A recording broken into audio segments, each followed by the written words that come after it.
Hello, good morning po mga kapatid. Sa ibang bansa, good afternoon. Sa iba, good evening, good night. Iba-ibang oras natin. Pero salamat sa Panginoon, kahit hindi tayo nagtitipon physically, at least spiritually nagkakatipon tayo sa pag-aaral ng kanyang salita. Ito ang first Sunday ng April na kung saan ang nakagisnan natin ay kanilang ipinagdiriwang ang ginawang sakripisyo ng ating Panginoong Yesus. Bago dumating ang lockdown, sinimulan natin pinag-aralan yung 7 words of love ng Panginoon sa cross. At nakatapos tayo ng 3 this morning, yung pang-apat ang ating pag-aaralan. Ang title natin ay The Word of Desolation. Pinakita ni Matthew sa Matthew 27 sa verse 45 and 46. Ito ang kanyang binanggit. From the 6th hour until the 9th hour, darkness came over all the land. About the 9th hour, Jesus cried out in the loud voice, Eloi, Eloi, lama sabachthani, which means, my God, why have you forsaken me? With some of those standing there heard this, they said, He is calling Elijah. So this time po, ito ang bibigyan nating pansin at manalangin muna tayo. Aming Ama, aming Panginoong Diyos, kami po ay dumudulog sa trono ng iyong biyaya upang parangalan at pasalamatan sa ginagawang sa aming buhay, sa inyong leadership, sa ingat protection ninyo, at sa pribilehiyong ito na inyong pinahintulot na kami makapag-aral ng inyong salita, higit lalo na po patungkol sa ginawa mong sakripisyo para sa kabayaran ng aming kasalanan. Lord, speak to us at ang bawat isa ay makikinig sa tinig mo sa pamagitan ng pagbubukas ng kanyang spiritual na pakinig at spiritual na pananaw upang ituon lamang sa presence ninyo. Physically po, hindi kami nagkakatipon, pero spiritually sa inyong pahintulot mo, kami nagkakatipon. Maging sa oras na ito, nagtitiwala po kami sa pangako mo kung saan 2 at 3 nagkatipon sa inyong pangalan, nandyan kayo sa aming kalagitnaan. Ginagawa po namin ito para sa pagpupuri at pagpapasalamat sa inyo. Sa inyong pangalan, Panginoong Jesus. Amen. Okay, nice natin tignan ito nang sabihin ng Panginoon. Maraming nagsasabi dahil sa kahirapan na kanyang dinanas sa krus, kanyang naisigaw. Pero ano ang mensahe na ibinibigay sa atin ito? Sa panahon ni Joshua, mayroon siyang binanggit tulad nito. Kung bubuksan ninyo ang inyong Bible sa Joshua chapter 10, verse 12 and 13, meron siyang ipinakita sa atin dito patungkol sa pangyayaring ito. Pansinin niyo ang pagkasabi niya. Joshua 10, sa verse 12 and 13. On the day the Lord gave the Amorites over to Israel, Joshua said to the Lord in the presence of Israel, O sun, stand still over Gibeon, O moon, over the valley of Aijalon. So the sun stood still, and the moon stopped, till the nation avenged itself on the enemies, as it is written, the book of Jasar. So ito ang ipinakita sa atin. Sabi niya, the sun stopped in the middle of the sky and delayed going down about the full day. So nung sabihin ng Panginoong Yesus ito, na wala yung sikat ng araw, kadiliman ang siyang lumitaw. Ito po yung napakainit, noon sa atin, sa kanila 9th hour. So anong mensahe ni binibigay sa atin? Si Hezekiah sa kanyang panahon, ito ang kanyang ibinigay. Ang sabi niya, it reverses natural course. At ito ang ibinigay niya sa 2 Kings chapter 20 verse 11. Kung nandiyan ang Bible ninyo, buksan ninyo sa 2 Kings.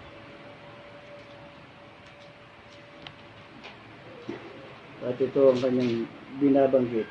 Chapter 20 ng 2 Kings sa verse 11.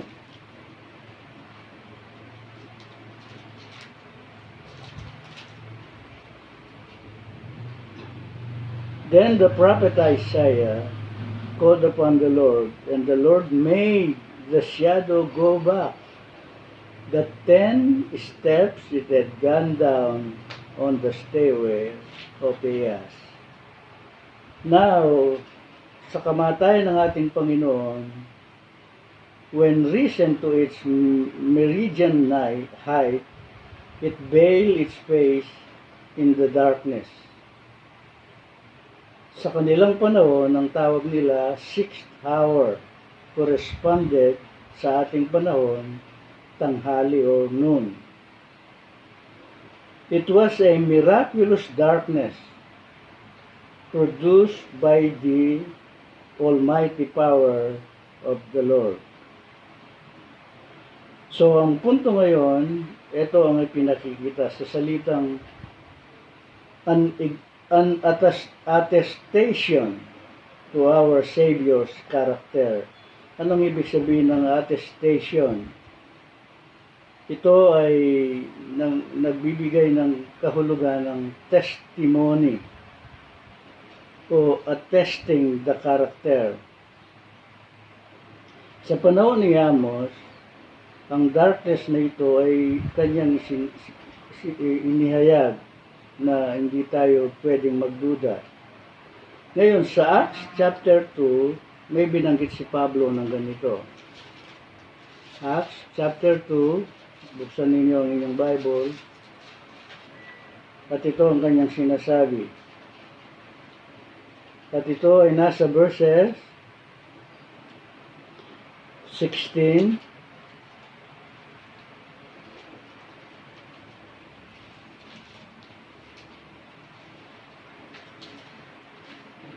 verse 16, ang sabi niya,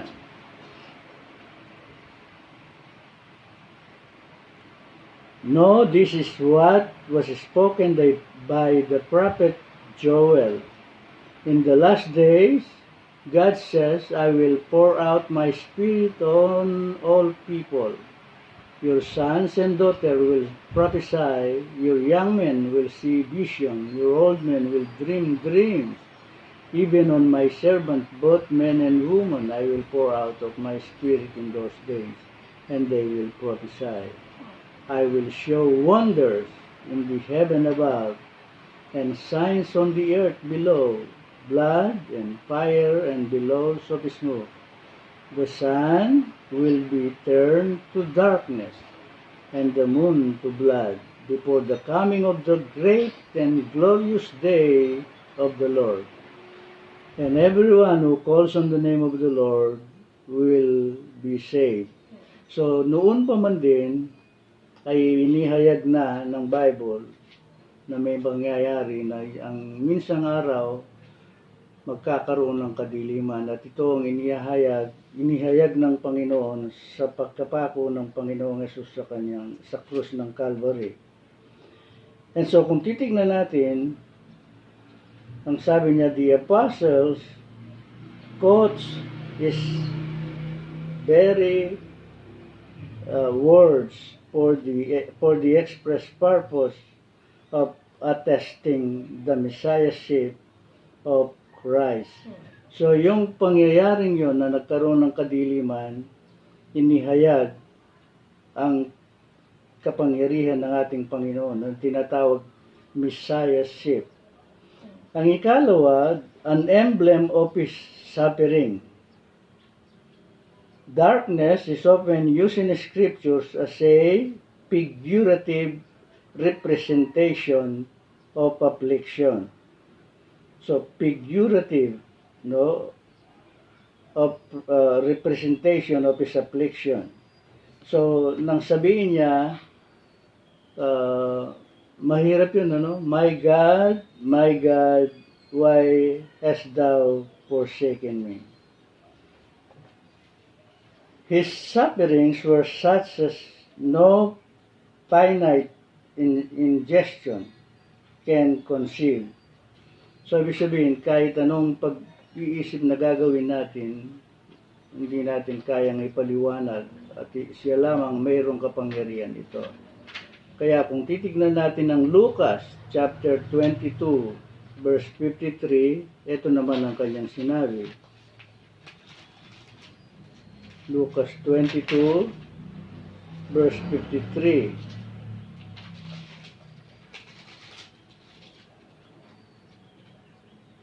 Then he took it down, wrapped it in a linen cloth, and placed it in a tomb cut in the rock, one in which no one had yet been laid. So, nung pumanaw ang Panginoon, inilibing siya doon sa hindi pa pinaglibingan na puntod. At ito ang kanyang ipinakilala sa atin. Now, nais nating tignan sa panahon ni David, ito naman ang kanyang kapahayagan. Psalms 88, verse 3 and following. So, tingnan ninyo ang Psalms ngayon. Psalms 88.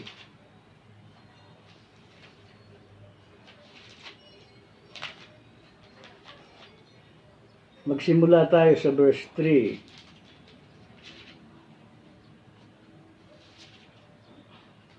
Ito ang sabi niya, for my soul is full of trouble and my life draws near the grave. I am counted among those who go down to the pit. I am like a man without strength. I am set apart with the dead, like the slain who lie in the grave, whom you remember no more, who are cut off from your care. You have put me in the lowest pit, in the darkest depth. Your wrath lies heavily upon me. You have overwhelmed me with all your waves. Sa 14, kung titignan ninyo, why, O Lord, do you reject me and hide your face from me? And then sa verse 16, your wrath has swept over me, your terrors have destroyed me.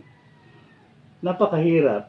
Sa panahong yaon, ang kaparusahan ng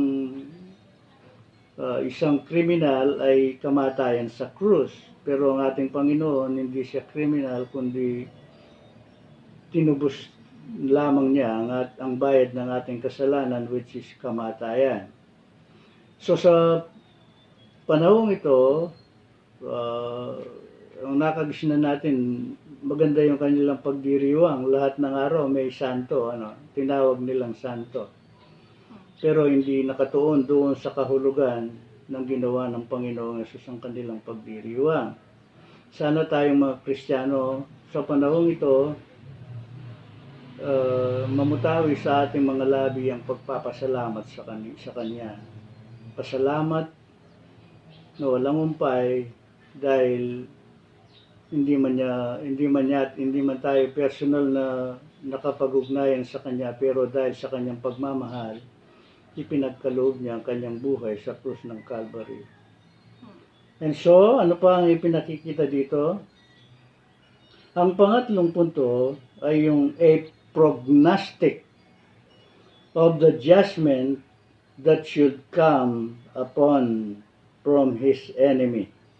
Ano yung prognostic? Ito yung tinatawag as signs of failure, encourage, o yung tinatawag nilang predictive. Sa mga pagkakataong yun, marami pa rin hindi naniwala na si Jesus ang ating tagapagligtas. Kaya maraming mga taong nakapaligid sa Kanya na sumisigaw sa salitang ipako siya sa krus, ipako siya sa krus. Pero sa panahon ni Moses, mayroon ganitong pagbibitiw ng salita. Sa Isaiah chapter 13, verse 9 hanggang 11, ito ang pansinin niyo.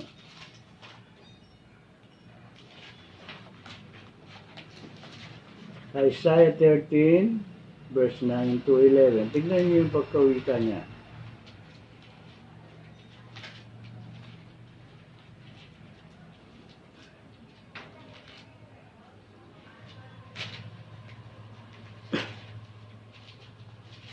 Ito ang pagkasabi niya.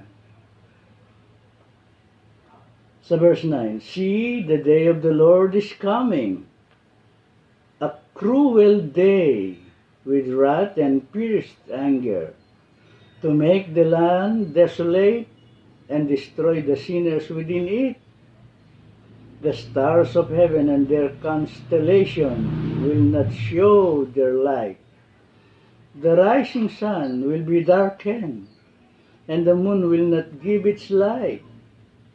I will punish the world for its evil, the wicked for their sins.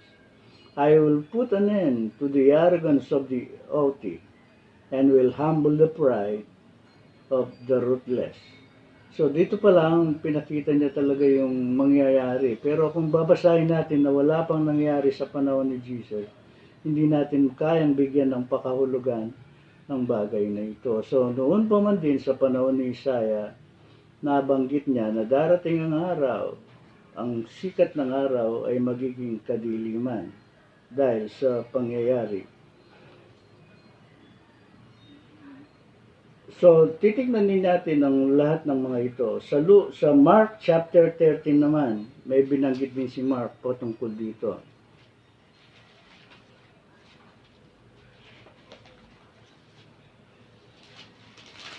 Mark chapter 13 verse 24 and following.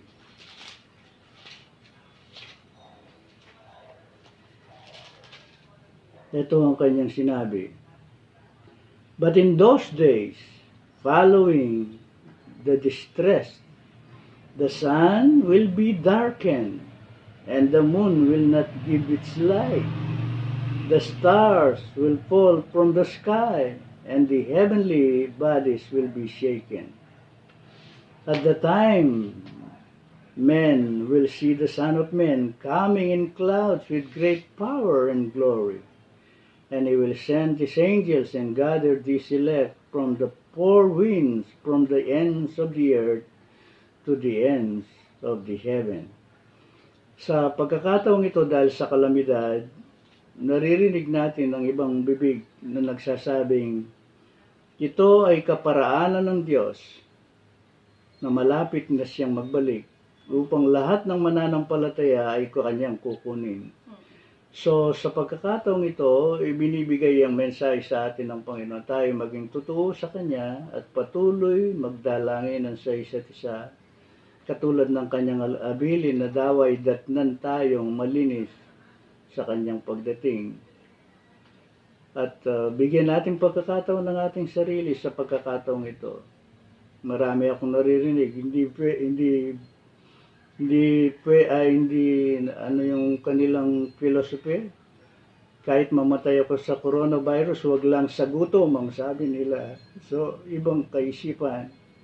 Yung iba naman, kung hindi tayo kikilos, paano tayo? Pero, nice natin tignan.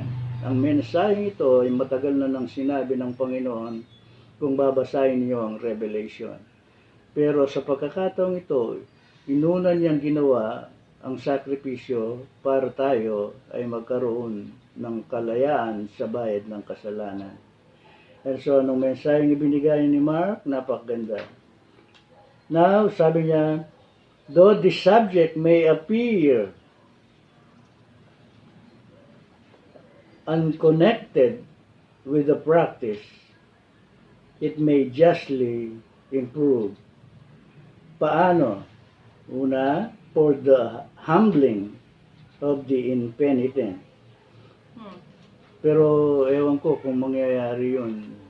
May mga taong kapilosopo nila, kung Diyos ay pag-ibig, bakit pinahihintulot ito? Pasalamat tayo, hindi lang sa Pilipinas dumating ang virus nito. Ito'y sa buong mundo. kung sa Pilipinas lang, maririnig mo ang mga Pilipino, sisiyan nila ang Diyos dahil pinahintulot ang pangyayari ito. Pero dahil sa maraming bansa ang dumanas nito, iba't ibang mga tinig o salita ang naririnig natin. Pero tayong mga anak ng Diyos, challenge sa atin ito na tayo magpatuloy sa Kanya. At ang idalangin natin, sana matapos na ito para magtipon tayong muli. At ang aking dalangin, datnan tayo sa isang pagtitipon sa Kanyang ipinangakong pagbabalik at kukunin tayo. So, ito ay para sa pagpapakumbaba ng hindi pa nakapagsisisi. Ikalawa, for the comfort of the afflicted. So, itong mensaheng ito sa ginawa ng Panginoon sa krus ay para sa comfort ng mga afflicted. And then number 3, for the encouraging of all. Sa John chapter 12, kung babuksan ninyo ang Bible ninyo, John chapter 12, ito ang kanyang kapayagan.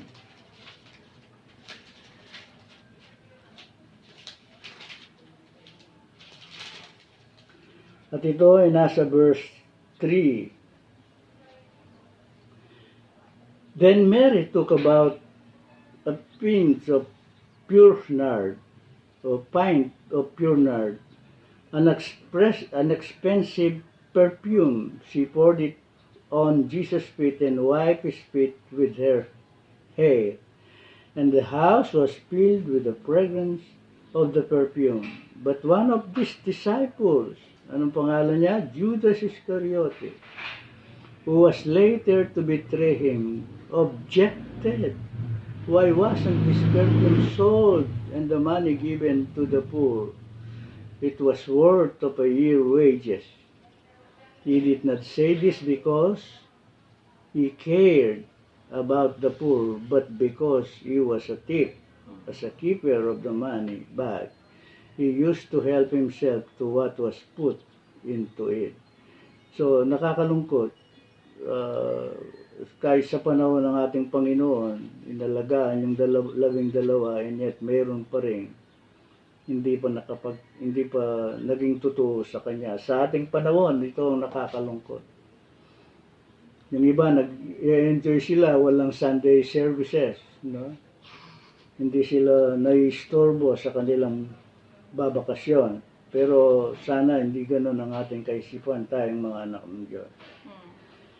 So, anong pangyayari sa pagkakataong ito?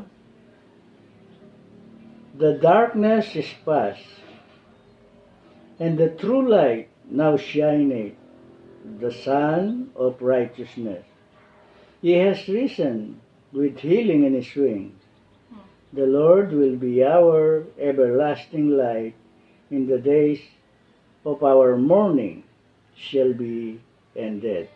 So ito ang mensahe ng Panginoon nang sabihin niya, my God, why hast thou forsaken me? At ang ginawa ng makapangyarihang Diyos, nagkaroon ng dilim sa pagkakataong ito. Mayroong nagsabi, dahil masyadong mainit, kaya nawala yung sikat ng araw. Pero ito ay expression ng katangian ng pagka-Diyos ng ating Panginoon, na gawin at inako sa sarili ang bayad ng kasalanan, which is kamatayan, upang tayo, pag sumampalataya, ay magkaroon ng buhay na walang hanggan.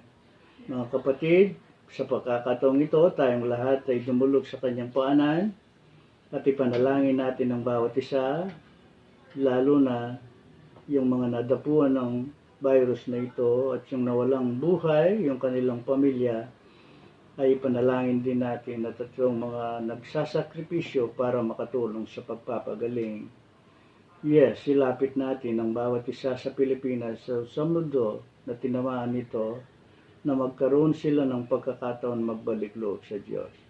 Aming Ama, aming Panginoong Diyos, muli kami dumudulog sa trono ng iyong biyaya. Sa kalooban mo, Panginoon, hindi po sa aming kagustuhan. Nilalapit po namin ang pangyayaring ito na sana po sa kapangyarihan mo dahil higit kang makapangyarihan kaysa karamdamang ito, kaysa virus na ito.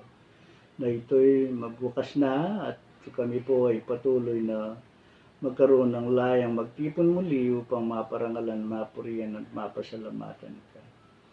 Sa aming pagdulog sa inyo sa panalangin ito, katulad ng abilin mo sa amin, umiling kami at kayo ay tutugon. Inilalapit po namin ang aming bansa, lahat ng natamaan ng sakit na ito. Sana po magkaroon sila ng pagkakataon makapagbulay at ito'y mag-udyok sa kanila na magbalik loob sila sa inyo at kilalanin kayo bilang Panginoon at tagapagligtas ng buhay nila. Yung mga naulila, Panginoon, tanggapin nila ang katotohanan ito na kayo'y makapangyarihan at magbalik loob sa inyo upang tanggapin ang comfort mula sa inyo sa kanilang pagkaulila. At itong mga doctors, lalo na po yung mga nawala ng buhay, yung kanilang mga families ay magpatuloy sila sa paglilingkod.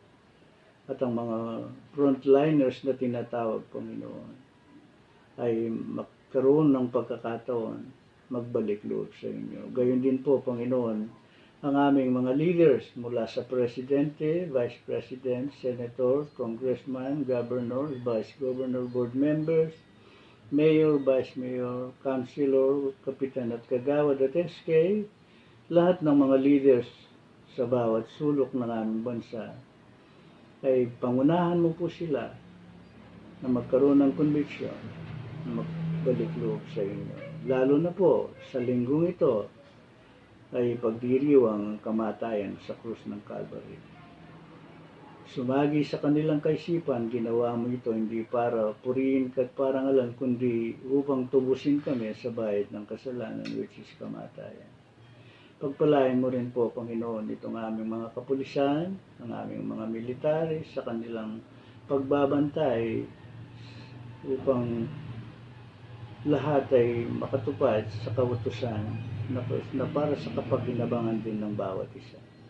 Lord, minsan pa po, pagpalain mo ang Amazing Grace, patuloy siyang maging daluyan ng pagpapala mo para sa iba. Lalo na po sa higit na mga nangangailangan. Walang hanap buhay, walang kinikita. Lord, pagpalain mo po sa leadership ni Jay, gayon din ang asosasyon, pagpalain mo sa leadership ni Jay at ang ibang mga kapatid.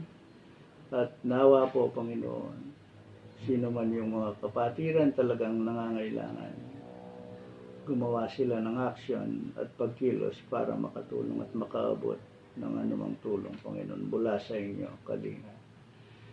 Palain mo po ang bawat isa sa amin, Panginoon. Ito ay maging kadahilanan ng aming paglago, pag-level up ng aming Christian life.